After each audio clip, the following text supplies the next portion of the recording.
सभी बच्चों को उनके रिजल्ट आने पर ढेर सारी शुभकामनाएं। आप सबको बहुत सारी बधाइयां कि आप सबके रिजल्ट आ गए हैं।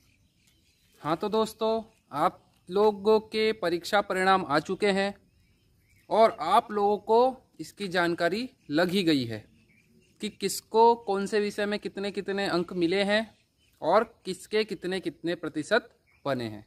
अब स्थिति साफ हो गई है। ठीक है, अब हमें यह तय करना है कि हमें क्या करना है, क्यों करना है और कैसे करना है। ठीक है, मैं एक बात बहुत स्पष्टली कह देना चाहता हूँ कि जो आप सबके रिजल्ट है वो तय ये नहीं करते कि आपने क्या किया है। आप लोगों के रिजल्ट यह तय नहीं करते कि आप लोगों ने क्या किया है। यह तय करते हैं कि आप लोग को अब आगे क्या करना है। क्या तय करते हैं कि हमें अब आगे क्या करना है। हमारा जो रिजल्ट है वो यह तय नहीं करता कि हमने क्या किया है, बल्कि यह तय करता है कि आगे हमें क्या करना है।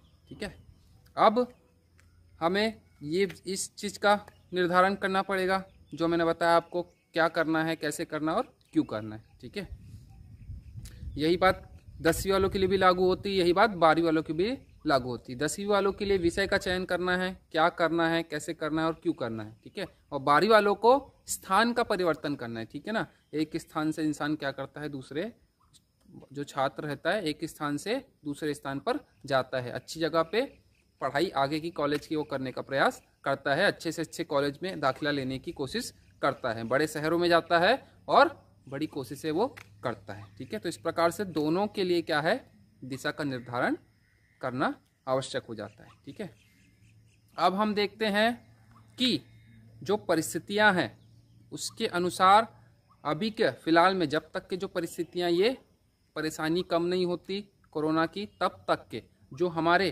पढ़ने लिखने और समझने का जो तरीका है वो क्या हो गया है, बदल गया है। आप सबको भी नहीं समझ में आ रहा होगा और टीचरों को भी लगभग शुरू में समझ में नहीं आ रहा था। अभी सब लोग समझने की कोशिश कर रहे हैं कि क्या करवाना है, कैसे करवाना है और क्यों करवाना है। ठीक है, तो अब हम ये देखते हैं कि जब हम पढ़ते थे, स्कूल आते थे, क्लास में बैठते थे, कालखंड लगता था, सर मैडम टीचर पढ़ाते थे हमें बोर्ड पे, वो समझाते थे। ठीक है, साक्षात में समझाते थे, हम समझते थे, वो बोर्ड पे लिखवाते थे, हम लिखते थे, वो याद करने बोलते थे, हम याद करके लाते थे, वो टेस्ट लेने बोलते थे, हम टेस्ट देते थे, वो कॉपी जमा कर लेते थे।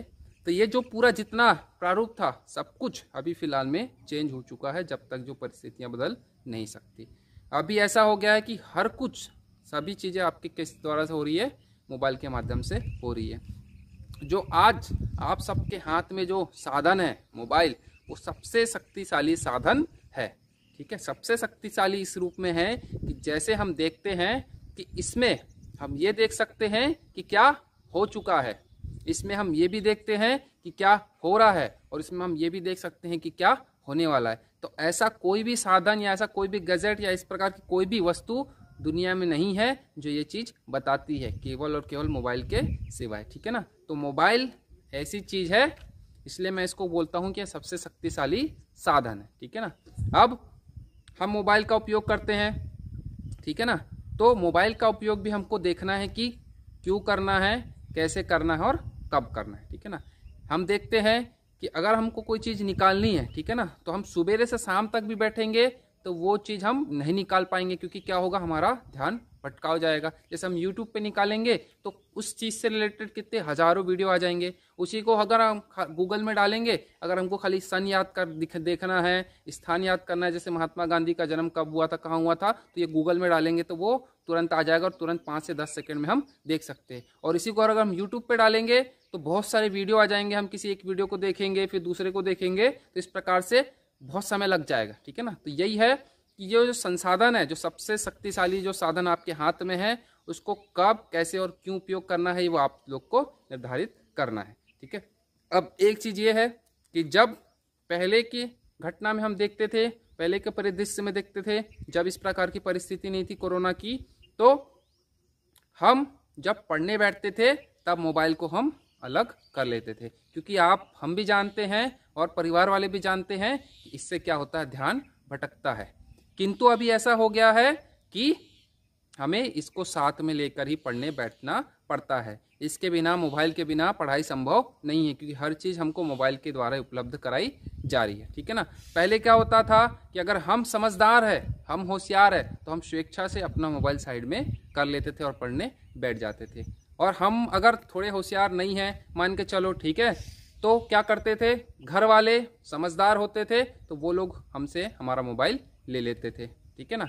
अब क्या हो गया है कि अगर हम भी होशियार है, घर वाले भी समझदार है, तो भी हमें मोबाइल अपने पास में रखना पड़ता है। घर वाले भी कहते हैं कि मोबाइल रखो, पढ़ाई करो, और हमें भी ना चाहते हुए मोबाइल रखना पड़ता है, चाहते हुए या ना चाहते हुए। ठीक है।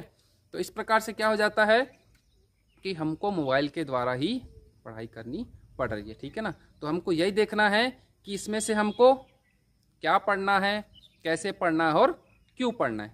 ठीक है। तो ये सब चीज़ें हमको तय करनी है, इस प्रकार की चीज़ें। ठीक है। तो बस मेरा कहने का मतलब यही है कि जो हमारे पास जो साधन है, जो शक्तिशाली साधन है, उसको उचित तरीके से, सही ढंग से और सही तरीके से, ठीक है ना, जो सही इस्तेमाल है, जो सही चीज़ है, उसी तरीके से करिए तो आपको इस चीज़ का लाभ होगा।